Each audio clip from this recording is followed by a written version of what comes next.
Hey guys, Zen here, and welcome back. It's been busy. Like, for one, Ubisoft's next major shooter has come out swinging, and it's been a long time since anything this big has come around. Then there's a sequel to one of the most successful and longest running shooters in existence with CSGO 2. It's brought on some major changes and has fans from other live service games wondering if they'll ever see a sequel, possibly a Rainbow Six Siege 2, perhaps. And a few big updates to Rainbow Six Siege retunes the meta and gives Tachanka his biggest buff yet, next to his rework. And so let's just jump into it. But guys, you clicked on one of my videos, so you probably like gaming just a tad, but you might have jumped in through the same old boring browser, like using a weapon without any skins on it. And so if you game, you need to download Opera GX, the browser tailor-made for gamers, and try using GX mods. If you love the fresh look of a brand new black ice on your weapons, then you'll enjoy the endless customization with GX mods. It's simple. This is Opera GX with the Radiant Agents mod, and it literally changes everything. The wallpaper and colors of the entire browser change, and if you listen closely, you'll notice unique sounds as you type or close tabs, and even special background music made specifically for this mod to enjoy while browsing. Just head to the mod section and enable it here, or choose from a bunch of other mods to fit your style. Now, one thing that's essential to all gamers is performance, and with Opera GX, you get GX control, which allows you to limit the amount of resources being used by the browser. You can set exactly how much CPU and RAM you're using, as well as a network limiter that'll limit your bandwidth so that you get more out of your games. And then there's this. That big white light, like a misplaced flashbang. You can use the Force Dark Pages feature to, well, force the web page dark, even if it insists on blinding you. And so guys, get the browser that was perfectly designed for you and download Opera GX 100% for free with the link in the description. Thanks to them for sponsoring our video, and now, let's get back to it. So then, who remembers this? This is Ubisoft's next major shooter, Defiant, and it's recently held its closed beta and showcased a bunch of new features, and also showed off its factions, which is really the core of the experience. Now, there is a lot to dive into with this, but one of the most important things they've said about the game is that it's built with a flexible code. Now, if you've played Rainbow Six Siege for any amount of time, then you'd know just how powerful this statement is, because R6, being a game that was developed all the way back in 2015, has what's been called technical debts. Modern features like a streamer mode took 7 years to implement, and making substantial changes have required things like Operation Health, where the devs had to take off an entire season from new content to focus on the bones that hold the game up. Ubisoft has said that Defiant is a game made to be updated and changed over time, and that the code behind the scenes shouldn't be a roadblock like it is with some of their other titles. Now, another huge development here is the Defiant roadmap, and they released a trailer to dig in. Take a look. While Defiant is free to play, it comes with a strong lineup of content starting from day one. At launch, you can fight as one of 4 factions, along with the earnable hacktivist group, DedSec. With 14 different maps, 24 unique weapons, and 44 customizable attachments to unlock, you'll have a wealth of content to dive into at the game's release. Every 3 months, we'll bring a new season that includes a brand new faction with new characters, new maps, new weapons, a new battle pass, new cosmetics, and events. Listening to our community and always being transparent will remain our priority. Plus, ongoing live support will deliver new seasonal events and balance updates. Defiant is committed to supporting its players season over season with a wide variety of fresh and fun content that raises competition to the next level.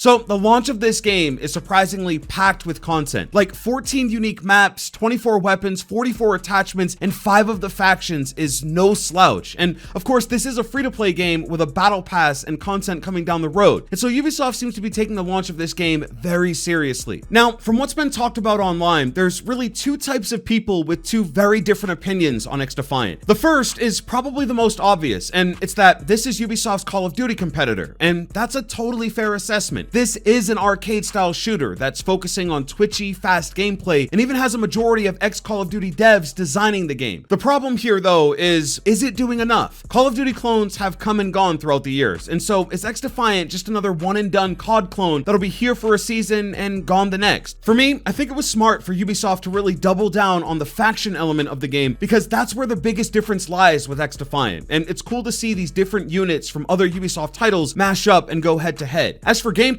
yeah, There's a quick time to kill, you've got perks and loadouts to customize, and even ultras, which is essentially kill streaks or like the big ability you get as the match progresses. But look, it is fun. Even if it's very close to the COD formula, it is at least a fun experience, and the gunplay and fluidity of the game is tight, so you just have to appreciate the effort there. Now, the other camp is calling this the COD killer, and I think this side is speaking to a much larger issue that's been facing the gaming community for a while now. Defiant really is one of the only shooters coming out that's modern and has the backing of a huge corporation to hopefully keep it relevant for this next generation. We weren't playing Defiant 5 years ago like we were with Rainbow Six Siege or Call of Duty and even Fortnite. It's kind of like a fresh breath of air to just see something new. And even better that the devs on this team are super open to feedback and really want this game to have staying power. And so, do I think this is the COD killer? Well, you will definitely see COD veterans and content creators giving this one a try, even if it's just from being burnt out on Call of Duty. Call of Duty is the biggest shooter in the world, and so it'll take a lot to dethrone it, but Defiant is at least another player in the space,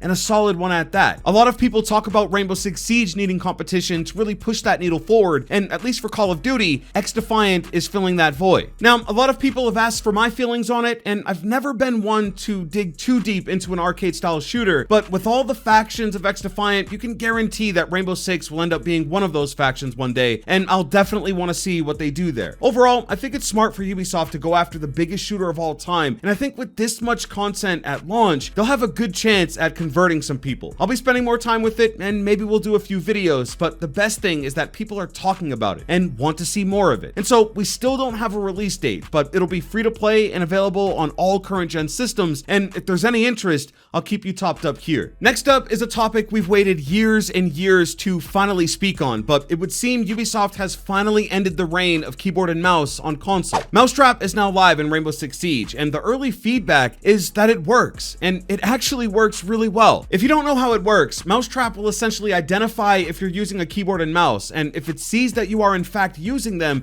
it'll add a delay to your inputs. What a lot of people didn't know is that even if you swap back to a controller, it'll take time to actually remove the penalty, as it stays on your account until there's enough data to prove there's no longer an issue. And these delays make it actually impossible to compete in Rainbow Six Siege. Most of the time, the guys using keyboard and mouse are higher up in rank and are facing top level competition, where every millisecond matters. With any delay, especially at that level, there's just no chance to be a threat. And so if this delay gets added to your inputs, it's a GG. So it would seem Ubisoft has eliminated this issue for their game, and it's one of the only solutions for any console game, and so it's a huge update that affects the entire console community. Now, there have been some rumors that Zim, one of the manufacturers of the peripheral that allows you to do this, is working on a counter to Mousetrap. They've probably had a lot of success, particularly with Rainbow Six Siege, because there's no aim assist at all for controllers, and high-level players need the precision of a keyboard and mouse to gain an advantage. But even for Ubisoft, this is also an ongoing security feature, so it'll be interesting to see how long this bug stays squashed, or if this ends up just being a temporary fix. Now, on top of that, the latest patch is live in Siege, and it's been an update that players have been big fans of. For one,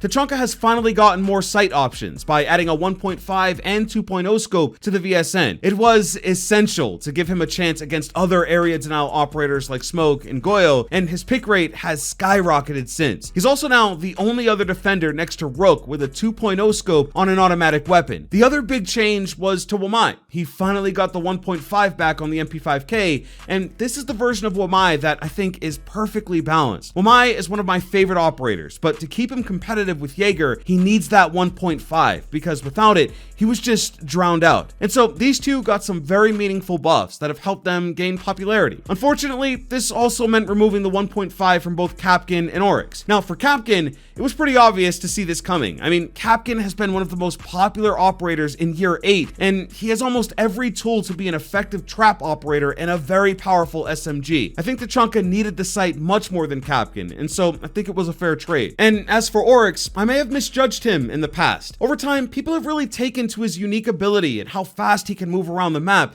and so he too has become extremely popular over time. The T5, now with a vertical grip, is such a good weapon that the 1.5 probably sailed it over the edge for the balancing team, and so now it's not there for either of the operators with it. But those are the big takeaways from the patch, and as the meta sits today, I think it's in a really good spot. It'll be interesting to see just how often Tachanka is picked now that he has more sight options for his VSN, and especially how it affects Smoke, because he is by far the most popular area denial op. Now, moving on to one of the bigger headlines recently, CSGO 2 was announced, and it came almost out of nowhere. There were a few leaks a week or so beforehand, but as far as like an official lead up, Valve stayed pretty quiet until they were ready to show it off. And it's great that CSGO now has a sequel, but the underbelly of this thing is that a game, one of the longest running and most popular FPS games in history that absolutely no one thought would have a 2 next to its name, now has an official next game in the series, and that means a lot for a lot of gaming communities. It was always just assumed that CSGO would kind of go on forever. The gameplay was sound, the community was loyal for the most part, and even a huge game like Valorant, which became really its only competition, couldn't strike it down. But Valve had other plans and announced CSGO 2 with some pretty interesting new features. One change is to smoke grenades, and this is actually something I'd love to see in other tactical shooters, including Rainbow Six Siege. So smoke grenades in CSGO 2 are now dynamic. They react to light, so if you shoot through them, you'll see the flash. They'll also look exactly the same to every player in the match, which effectively means they're no longer client-sided. But the interesting thing is that they live as a 3D object in the space, and so they form organically in tight spaces or fixated around corners. It's critical that tactical shooters have realistic elements that work in the game the same way they do in real life, and so this was something Valve put a ton of time into to make special for CSGO 2. There's really one more thing here that I think changes the landscape for all tac shooters, but CSGO 2 has implemented a real-time effect to tick rate and have essentially made it a non-factor. So the tick rate is the time between your inputs, like a mouse click, and the effect on screen and when it registers to the server. There's lots of factors, but those milliseconds can be the difference between success and failure, life and death.